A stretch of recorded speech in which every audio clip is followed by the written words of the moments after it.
Last Saturday, Geico Honda's Eli Tomac put in a historic ride at the season opener. They've taken this motorcycle to another level. Clearly, moving forward in motocross is going to be good too. Eli Tomac leaving no doubt who the man is here at Hangtown. You got to imagine it's going to be a really exciting series. His dominance was reminiscent of the Perfect Seasons motocross legends Ricky Carmichael and James Stewart at Fashion.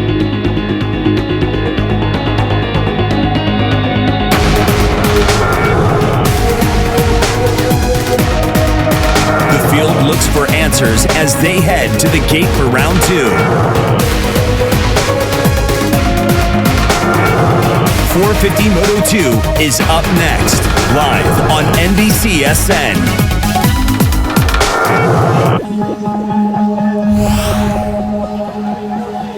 It's the second round of the Lucas Oil Pro Motocross Championship. Sanctioned by AMA Pro Racing, the FMF Glen Helen National. Riders are out surveying the track for the second 450 moto of the day. We'll show you the highlights of the first one. Took place a little over an hour ago. Bad luck for your series champion, Ken Roczen on the number 1. Tangled with Jason Anderson early. Roczen was your Bud Light fastest qualifier. Anderson's bike was so twisted up, he had to go to the Fram mechanics area to get it straightened out. Sasquatch sighting. We have not seen this Justin Barcia in a long time. He certainly has the talent to battle for wins. It's been a rough year for him. But the bearded man does get passed by Ryan Dungey. Still, Barcia happy to just be running up front for the first time this year. But now Dungey's under pressure for the number 3 of Eli Tomac. And then his bike stalls. Got to get the number 5 refired. He does. But by then, Tomac was gone. Tomac's been so strong so far this year. You can't give him an advantage like that. It's over from there. Tomac takes the win. 3 motos have been run this year, and all 3 of them have been won by the number 3. Dungey then has more problems with stalling here on the final lap. He was running in second, and he drops to 6th. Valuable championship points coughed up by Dungey. That's got to hurt. So Barcia, yeah, podium sighting for him. On the podium, and his teammate Phil Nicoletti, 3rd. Good run by the Auto Trader JGR Yamaha guys. Let's send it down to Georgia. Well, it's not down to Georgia. It's actually up to Georgia. It's unbelievable. I'm in the best place that you could possibly watch this race right now. This start straight is one of the best of the entire season. We've got about 2 football fields, which is about 600 foot straight up into this camber corner where the guys can keep the throttle on. The speed does not have to stop because of this huge angle. It's about 45 degrees. From up here, it's unbelievably steep, and these guys are just absolutely pinning it around. This is all prepped, but then you go straight down into the next section, and that's where it gets bumpy, and that's where it gets interesting. All right, normally that's the GoPro starting gate. We'll call it the GoPro Talladega turn here at Glen Helen. We'll be racing next.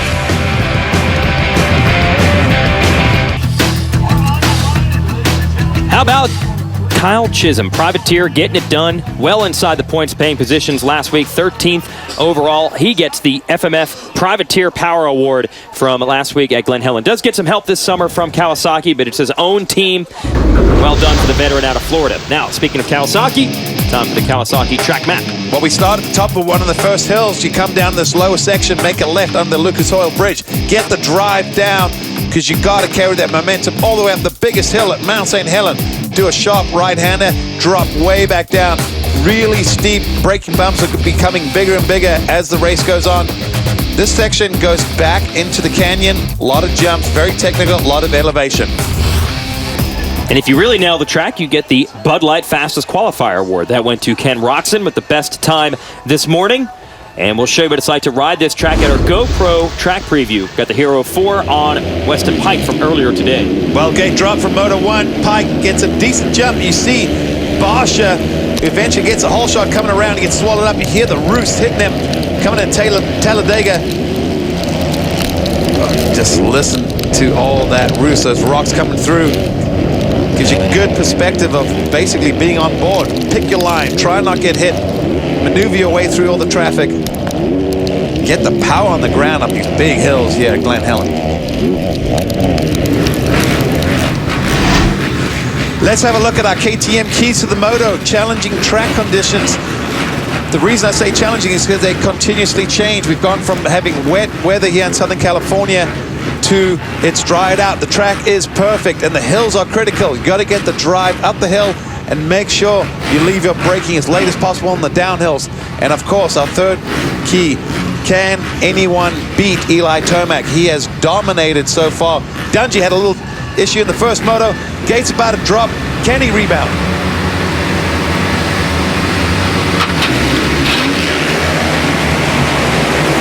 We got our camera right here at the top of Talladega.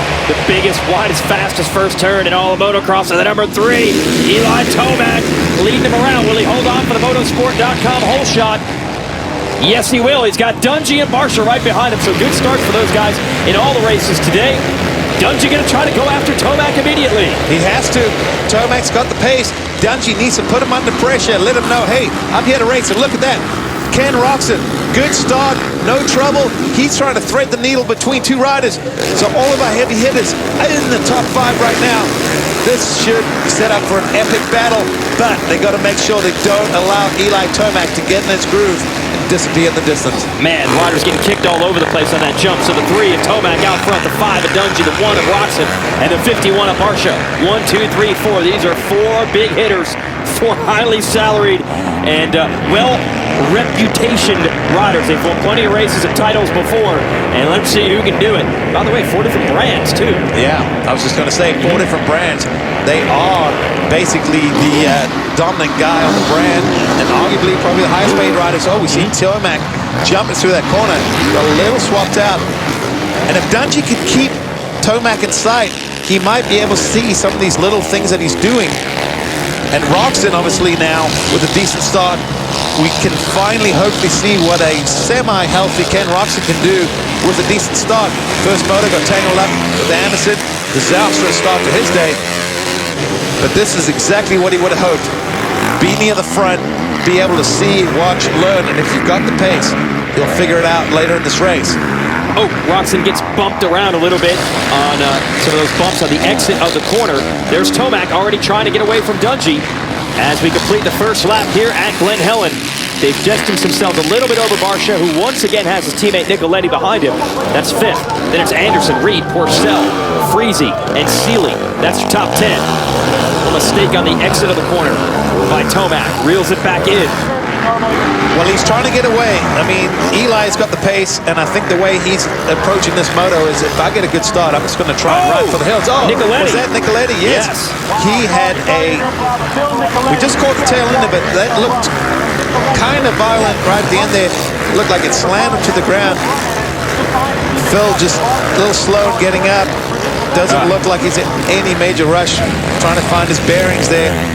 Glad to see him get back on his feet. Looks like he's going to remount. But Dungey has to close this gap to Tomac, because I think once he loses tabs with Tomac, it's pretty much all she wrote. It'll be done from there. But keep him in sight. You can see his lines. You can see where he's fast. Try and latch on. There's something weird about being someone chasing after someone. It really helps. It's like attaching a fishing line to a fish that's still trying to run away, but you still have some tabs on it. That's what Dungey needs right now. And if you're Tomac, if you're Roczen, well, he's lost a little bit of ground. So yeah. I was going to say, I'm curious to see his outright speed. Can he beat the front 2? But these guys just spreading out just a little bit in this early part of the race. And a little mistake by Roczen entering that corner at the bottom of the hill. That's going to help Dungey open it up a little bit more. First lap, Roczen was all over him through there. Now Dungey doesn't have to deal with Roczen, but what can you say about Tomac? He's got speed and endurance, we know that. I think one of the big questions this year, could he consistently get starts? Look good on here, Motorsport Whole Shot Replay. And that helps Tomac a lot. He's always fast, but with a start like that, the competition has to be concerned. We see right there, Eli, look at that rear wheel. It was off the ground about 20 feet prior to that white line. Just shows you in these second motos, those braking bumps just getting more and more a part of the battle, trying to find lines. And the other thing too for these guys, what maybe worked in the first moto, line selection, those lines are either not there or they've changed or they might not be the premier line. So on the parade lap, these guys having to have a good look at where they want to go, figure out what is the premier line for moto number 2. And we'll give you the tail of the stopwatch. 2.7 seconds the first lap, 3.1 is the gap now. So Dungey a little bit closer in lap time the last time around than he was on the first lap. Saw Roxon, then Barsha 51, now Anderson, now Reed, that's 6th. Christophe Pourcel comes across, 7th. Seeley in 8th. Yeah, Seeley. Pike at 9th. Yeah, so a lot of the top guys. Pike got a cool line in that corner. He goes triple, triple. Not many guys doing it, so but he's gaining time there. Pike was battling with Baggett, who's behind him now in the number 4 for most of the first moto. And they're fighting it out early in the second moto. Baggett going to try the left side. Set himself up with a big wide arc into this first turn area. Watch him square it up. Can he get the power to the ground? He's got the shorter line. Yamaha against Suzuki. He's going to get done. Baggett not quite able to make it happen there. Pike, not someone to roll over. Big, intimidating guy. Also got a lot of horsepower underneath him with those JGR Yamahas. We head back up to the hills. See the riders now searching for different lines, trying to figure out what works. In the background, Brett Metcalf. Nice to see the second motor going a little bit better for Mehdi, who will be heading up to Canada pretty soon, trying to defend that title that he won. Seeley now fighting it out with Pourcel. Pourcel 377, there is Seeley. Pourcel, the Frenchman, I talked to him this morning, said he learned a lot. They made huge changes to the bike after Hangtown. He didn't want to make too many changes before the first race. He's a smart guy. He knows that testing on these practice tracks doesn't really equate to what a real racetrack is like, so he didn't want to make a decision until he actually raced it. Georgia got a little more on the 377? Yes, I was talking to his mechanic, Brent. He was telling me they changed the triple clamp, the shock, and some of the gearing. He absolutely loves the Husqvarna. He's feeling great about everything. And then after Lakewood, Colorado, his mechanic, his girlfriend, and himself are going back home. His girlfriend actually told me they really miss the animals. I said, what kind of animals? Like your dog? And he goes, yeah, the cows and the chickens and the rest of the crew. And I thought, okay. And apparently it was Christoph's choice to have the chickens. So I'm kind of with him on that one. All right, he is no chicken, but he does have chickens. So right now, Pourcel 7th. Said hopes to be around the top 5 for the first couple rounds of the year, and then second half hopes to turn it up a bit as he gets used to the bike. So here we go. Early in this moto, Eli Tomac won by a historic margin last time around. Ryan Dungey going to try to prevent that now. CNBC. Glen Helen Raceway, a nod to Hollywood, California, about an hour to the west of us here. The star of motocross this year has been Eli Tomac. Just absolutely dominated the field at our opening round in Sacramento. We move a couple hours down south here in Southern California, doing the same thing. Got a 4-second lead over Ryan Dungey. We flash back to this battle. Jason Anderson and Chad Reed for a piece of the top 5. You have a rookie versus one of the great veterans in the field. Anderson and a rockstar Husqvarna. Reed on the discount tire 2.2 Kawasaki. Picking their way through the ruts. And a big jump here will lead them back onto the starting line straight away. One of the fastest sections in this sport. Nice rebound for Jason Anderson in Moto 2. Went and got tangled with Ken Roxon in the first Moto. And ended up in the mechanics area. Bike all twisted. You could see the throttle tube was bent down. The cables were all offside. So you know the bike had to be mangled. He had a great ride last week with that podium. And we saw him start the Supercross season with a bang, getting on the podium at Anaheim 1. And then, you know, just seemed like a bit of a hiatus for him. And I was kind of curious, hey, you know, he got a podium last week. What's he going to do on the, the next 11 rounds to come? But he's shown, without some mechanicals or bad luck, he is the real deal. And Chad Reed, former series champion, multi-time Supercross champ, the veteran of this class, believe it or not, at 33 years old, he is ancient in this sport of motocross. Basically, he's on his pension fund right now. And Reedy still putting it right there or thereabouts in the top 5. It was a great rebound last week at Hangtown. Pretty mediocre for him. And right here it's showing he's done a lot of laps around this track. When I say a lot, you could argue he's probably done more laps than any active racer right now if you accumulate all the years of doing laps. Yeah. So, Chad, no stranger. And look at that. Wow! He lands straight clear. He landed in the rut. I actually think he jumped about 2 or 3 feet further than he was planning on because he landed in that rut. But that's what these smart guys do. They start figuring out how to dissect this track and how to piece it together back again. Because it's changed a lot. See him have a look over. He's looking ahead. So you know he's feeling casual, he's feeling confident, he's not got on bump, he looks relaxed, he looks smooth. Great ride for the number 22, Chad Reed. Behind him, the 23 of Pike, Porcel. We see Seeley, who had a miserable start to the season with that really bad Charlie horse on his leg, dead leg. But he's got some serious heat from Blake Baggett, guy who's 1 year before, looked good in qualifying. Didn't see a whole lot of him in the first moto, I think, due to a bad start. But right now, he is definitely putting the heat on Seeley. So a lot of riders really slugging out this top 10. And we see Metcalf in the background. Yeah. Another guy, bad luck in the first moto. Medi looking for that top 10. Yeah, so Metcalf is 11th, and then you're watching Baggett on the yellow number 4. He is 10th. Seeley right in front of him on the red Honda HRC bike, 14. And then Porcel. So a little four-wider freight train here between 8th, 9th, 10th, 11th. Baggett, who rides this track a lot. Now, everyone comes here for like the Thursday open practice days. But Baggett's, they grew up in this area, and they actually know the people that own the track, so they apparently have a key to the gate. And he'll come here and ride whenever he wants, sometimes by himself. But he's trying to temper the expectations as he goes to work on Seeley. It's his first year on a 450 outdoors, and he said he's just trying to learn, doesn't want to boast or anything like that or predict podiums or wins yet. Seeley fending off Baggett, almost made the move on Porcel. Porcel works out at the bottom of the track to hold Seeley off. That's that whole inside-outside situation. The inside shorter. You appear to have the pass made, but with momentum. Oh, look at Baggett. Baggett. Speaking of momentum, I even said at the top of the show, keys to the moto, attack the hills. You got to get up them fast, but you can also charge them down the hill. And Baggett hopped over a couple braking bumps, left the braking till the last minute, and a really well-executed out-braking maneuver gets around Seeley. So Blake Baggett, a former series champion in the 250 class, earned him that single digit, took over Ricky Carmichael's old number, a little resemblance on the Suzuki, and both of them being kind of on the shorter side. And now going after Porcel. Interesting that these guys are battling. Years ago, Baggett was out with injury his very first pro season, I think 2010. So he watched the races on TV, and he was known as one of the most calculating riders out there. He learned how to avoid the bumps and save energy and just take a more intelligent approach to going fast. And here they are hooking up now. They battled a bit last year in the 250 class. Now they both moved up to the 450s. Porcel trying to hold Baggett at bay.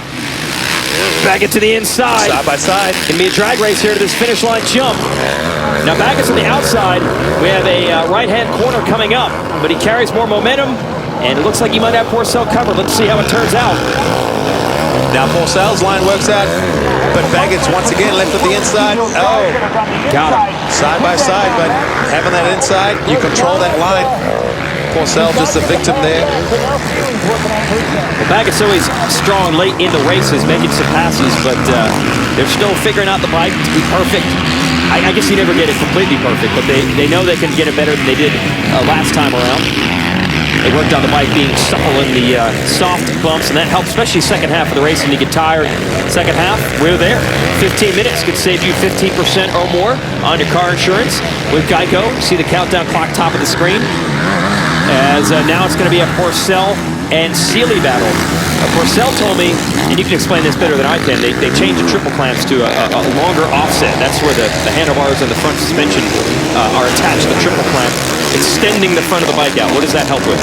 Well, basically what that does is it extends the wheelbase of the whole motorcycle. So that's usually when you're trying to search for more stability. So Seeley makes a pass. Yeah, go ahead. Good pass by Cole right there. So Porcel doesn't look like he's quite in attack mode right now. But yeah, so basically with the clamps, what they do is if they change the clamps, then there's a couple things you can do. You can change the angle of how the front forks go down to your front wheel, which is basically the rake on how far that front wheel is either in front of the bike or underneath the handlebars. Yeah. Then there's another way to do it with the clamps where you can actually just move the whole setup just a couple of millimeters forward. And when we're talking racing, we're talking literally a millimeter or two makes a huge difference. I'll be able to show you a telestrator here if we got a photo in a second, and just to show the geometry of the front end. Yeah, so you make it. So if we have a look at Cole Seeley's bike right here, we're talking about this section So basically with Porcel, what they've done is where those clamps are down the middle, they've moved the whole setup forward, making the wheelbase longer. As we see Porcel come in, you have a look. Right in that section, it actually looks like his forks are more raked out compared to Seeley's that were more straight down. But different bikes, different riding technique. Everyone wants something different. Yep. And obviously they got him what he wanted, and he's riding better this week. Always that balance to making a bike nimble in the corners, but stable in the rough stuff on straightaways. And everybody trying to get that balance right here at Glen Helen.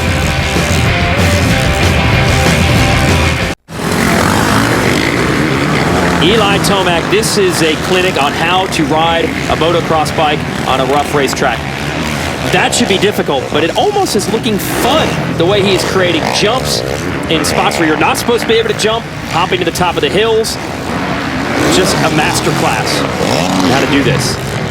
Yeah, he makes it seem like if I go throw my gear on, helmet on, I could do the same thing. It doesn't look that difficult, but trust me, this track is way more brutal than it looks. And these guys are, well, I say these guys, this guy in particular has figured out a way to get around this track faster than anyone.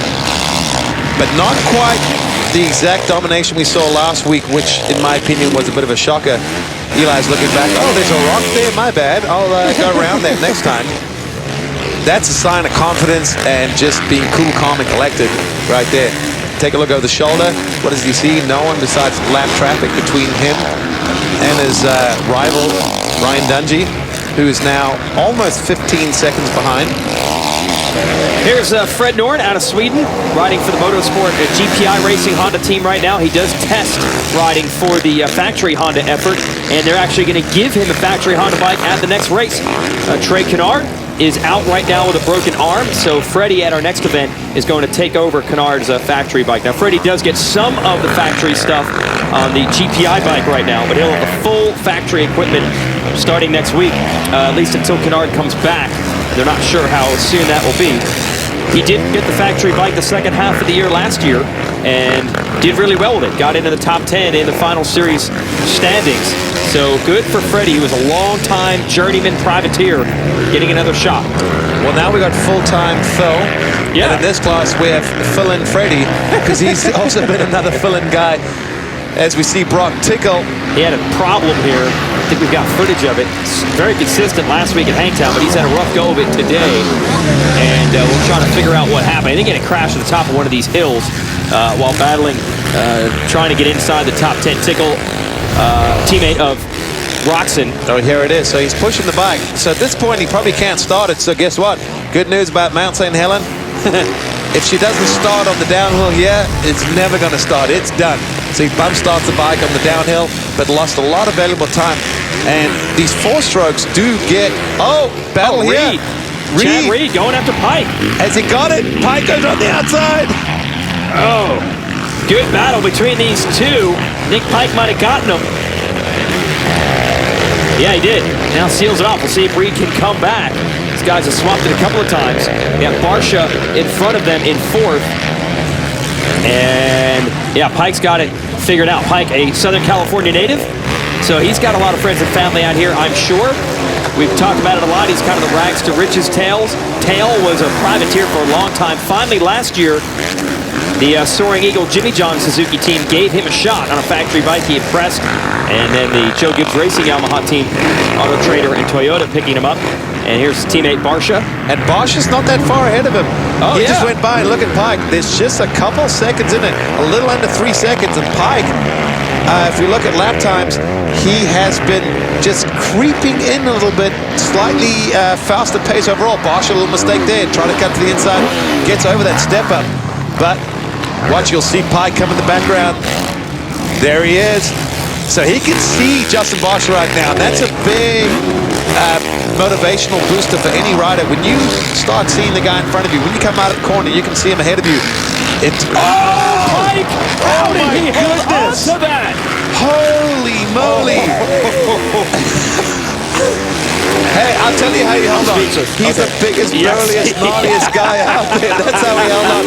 I think he just removed a brake bump from that downhill. But wow, talk about almost. I mean, you don't get closer to having a big one. If you go down on that hill, it is over. Look at Season this. might be over. I mean, That's Barsha now behind him. There we go. There's Pike. he actually loses his hand, I believe. Watch. Oh, his hand comes. Oh, right there. I thought he was going to hospital. And, oh my goodness. I mean, I'm not laughing. I'm just like almost in shock. Me too. He lost his throttle line. Look at him. Triples in that corner. There's not another rider on the track that would have saved that. That is, like you said, the biggest, burliest dude. I would have been in hospital, unfortunately for me, but that was strength and luck. I don't care what anyone says. That was, when things went bad, it couldn't have gone any better. Actually said, yeah, it went bad at the worst part.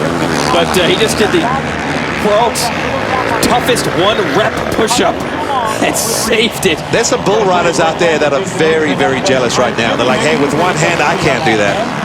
You know, funny joke, the team had their photo shoot back in December, and a photographer, Cameron Baird, said, Weston, could you take your chest protector off from under your jersey? You want to take pictures without it? Weston said, I'm not wearing one. Yeah, that's just a jersey. That's how burly this dude is, and that saved him. I mean, that would have been, it could have been a season ender right there. Tumble down that hill, but about 50 or 100 feet more to go. Jeez. So he hangs on. Now, I don't know if he's going to be able to catch Barsha now. That might have taken just a little bit of wind out of his sails. And look, Anderson has gotten around Reed. These guys have been back and forth this entire way. So Anderson up to 6th, pushing Reed back to 7th. Pike 5th, Barsha 4th, Roxon in 3rd. Good ride for Roxon. I gotta figure, obviously, when you're the champ, you want to win races, but he needed to just get on the podium to start the get momentum back in his direction. And now I guess, oh, Mehdi. Oh, the flying W, little knack, little wheel tap. Oh, gets clipped by Porcel. He has a look back. The little hop, skip, and jump back on the bike. That's the product of what happens with the track. These guys are pushing these tires, these motorcycles to the edge and the limit. And sometimes it's good to be good, and sometimes it's even better to be lucky. I feel bad. If Pike had not saved that, we would be saying Metcalf's save was one of the best we'd ever seen, and maybe the save of the year. But both of those guys, excellent effort keeping the motorcycles underneath them. Zeli Tomac wheels away.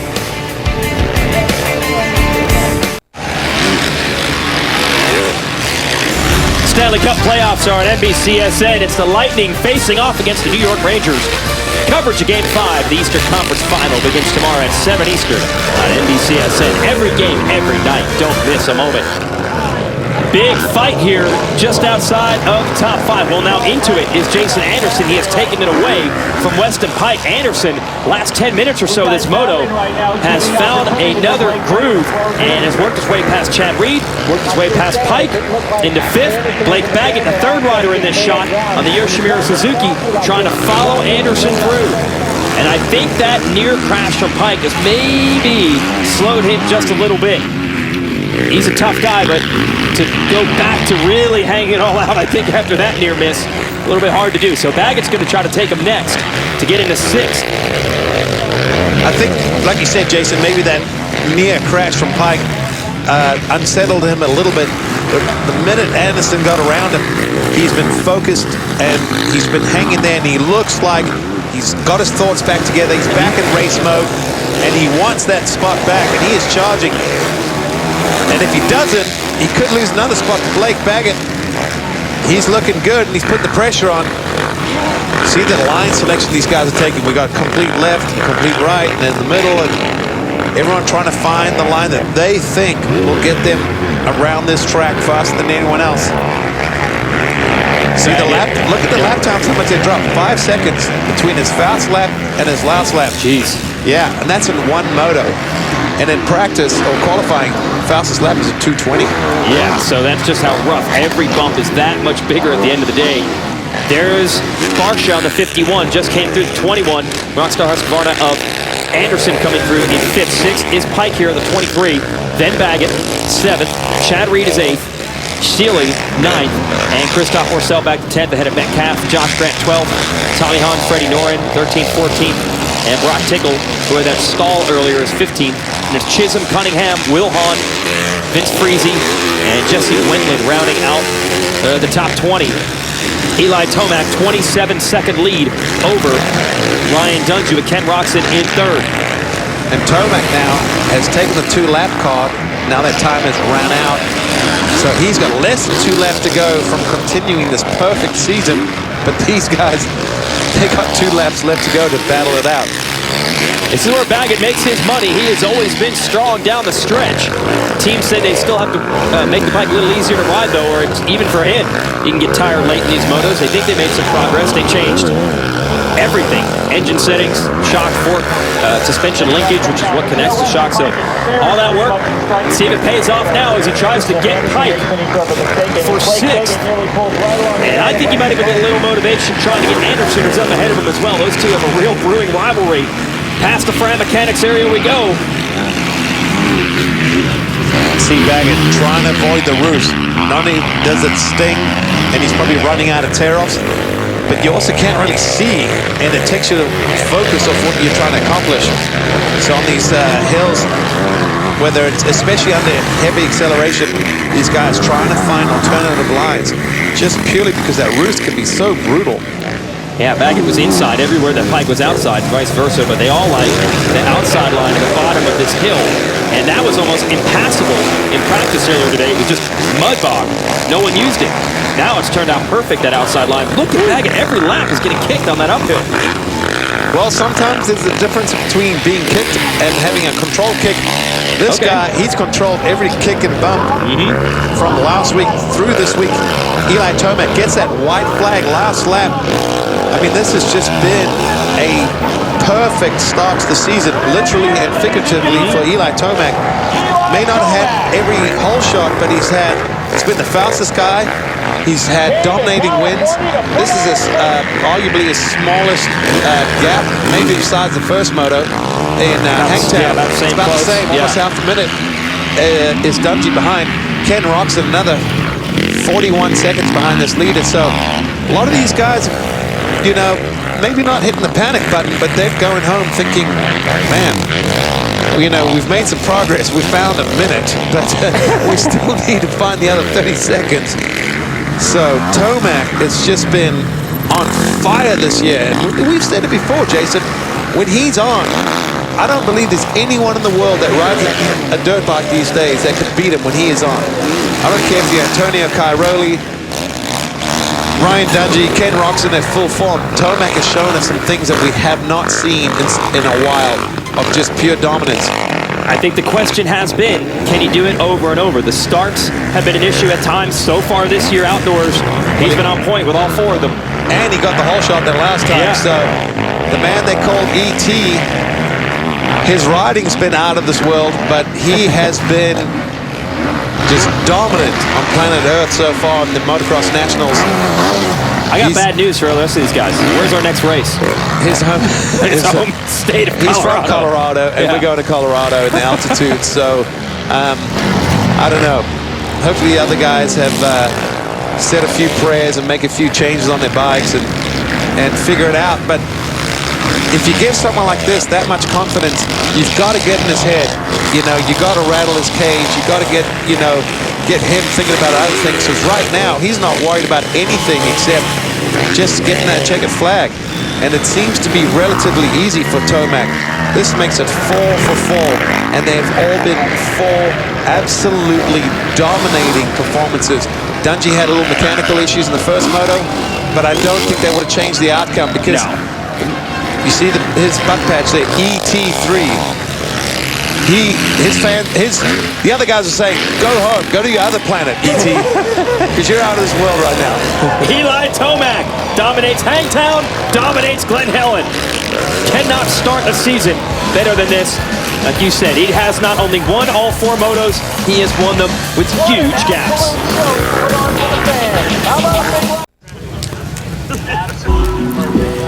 Pro Motocross heads to the Rockies next Saturday, 6:30 Eastern on NBCSN. It's round 3 of the Lucas Oil Pro Motocross Championship. Next Saturday, 6:30 Eastern, right here, NBCSN. We'll see if anyone can stop Eli Tomac in his home state of Colorado. They couldn't stop him today in California. We'll show you that with the Lucas Oil race recap. Well, the number 3 Honda, backed by Geico, kiss the whole shot. That's bad news because he has clearly been the fastest rider this year. Good start for Ryan Dungey on the number 5, the 51 of Justin Barcia, and Ken Roczen. First time we've really seen him up front this year. Watch this. Weston Peick is going to crash. How did he keep the Yamaha underneath him? And how did Brett Metcalf not crash on his Kawasaki? That was incredible. Good saves. And no such trouble for Eli Tomac. He swept to Glen Helen just like he did last week at Hangtown. He wins by 23.5 seconds. Well, it made Dungey a minute closer than he was the last time. Dungey said he won't beat us by that much again, and he was at least right about that. Roczen, that's a big podium for him. Barcia outduels Anderson for 4th. Let's send it down to Georgia Lindsay. Eli Tomac, the number 3 on the Geico Honda, is our overall winner today here at the FMF Glen Helen National. Now, I was just saying to you, it was kind of like you were wrapped in bubble wrap, just bouncing around up the hills, then you're just jumping into all those berms straight down. That has to do with comfortability on the bike. You must really have that bike dialed in. Yeah, I mean, that's exactly what it is. I mean, I can't tell you how awesome, everyone at Honda and everyone at Geico and Amsoil has been this year. And man, just going to the moto itself, I was able to get the whole shot that time. I had a really good pad behind the gate, just rocket shipped out of there. And at that point, I was just in clean air and once again found a good groove. So thanks to everybody, and hopefully we can keep this rolling. Well, headed to Lakewood, Colorado next. Best of luck there. Well done, Eli. He'll keep on rolling. We'll talk to Dungey, see if he's a little happier to be at least a little closer this time. Here are your overall results, combining the 2 races today at Glen Helen. Eli Tomac wins. Barcia will actually edge Dungey for 2nd overall. Send it down to the podium with Georgia Lindsay. Yes, like you just said, 2nd overall, Justin Bam Bam Barcia is back in town, it seems. Kind of cool, calm, collected this race was. We got a long season, like you said, 10 more races. What's your aim? Yeah, for sure. My aim is just, be up here every weekend fighting for positions. My whole Auto Trader Tour de Yamaha team did a great job today. Been behind me 100%. My mechanic Ben's been killing it. Can't thank my mom and dad, Monster Energy, Arai, just everyone behind me, GT, Shimano, they're killing it. So thanks, guys. Beard to be feared. I think that's what I'm going to call him now. The other side of me, Ryan Dungey. Man, that first moto, you kept your speed up with Eli Tomac, but you had a couple of points where you were stalling the bike. What kind of happened with that whole deal? Just some bike problems. It happens. Last couple corners ago, it just stalled, and I was able to get it running again, just lost too many positions. But it's behind us. I really focused on that second moto, trying to really put it down. And Eli's riding really good right now. I'm excited to get back to Florida this week. We'll do some regrouping. Everything's good. I'm really happy. We worked hard this week, and the bike's getting much better. And everything's right there. Now it's preparation and executing and building, and we'll be there. I believe in it, and it's going to take a little time. Just can't take too much time. Let Eli get away in the points, but overall we're safe, healthy, moving forward, and got a good attitude. Got to keep it up. Well, best of luck and congratulations. 3rd overall, Ryan Dungey. Well done. That stall in the first moto did cost Dungey a few points, so he is 19 behind Tomac. Peick up to 3rd in the standings, but just like you're seeing, that 3 through 10 battle has been very tight in the races. It's tight in the points. Roczen up to 6th. Let's send it back to Georgia. Yes, we have our 3rd place in that race, Ken Roczen. Ken, it's been a tough couple of weeks for you. Obviously, last week Hangtown was really tough for you to come away with that 3rd place. How hard were you pushing, and how does your body feel right now? I'm feeling fine. We just got to build on from here. I had 2.5 horrible weeks right now, and just wanted to push through that, and we'll build from here each and every weekend. We want to get stronger, and felt all right in this moto. I made a mistake and tipped over. That's what cost me pretty big, and then I just kept it there, and try to let Ryan not go too far. And the track was really gnarly out there. It has a really hard base and a lot of square edge bumps, but I'm happy with the day. I had to fight hard in the first moto and in the second moto, but we'll get back up top. Perfect. Well, congratulations, 3rd place there, Ken Roczen. Here's our upcoming schedule, brought to you by Lucas Oil. Highlight show from this Glen Helen event on Wednesday, and then we're going to Thunder Valley in Colorado next weekend. Check us out on MAV TV starting at 3 p.m. and 6:30 p.m. Eastern on NBCSN. Well, we've seen the highs and lows of racing already through the first 2 rounds this year, but Marvin Musquin and Eli Tomac, they've been darn close to perfect so far this year. For Georgia Lindsay and Grant Langston, I'm Jason Wygant. We'll see if anyone can upset their momentum in the next race. We're going up in the mountains, Colorado. So join us next weekend on MAV TV and on NBCSN for more of the highs and lows of racing motocross.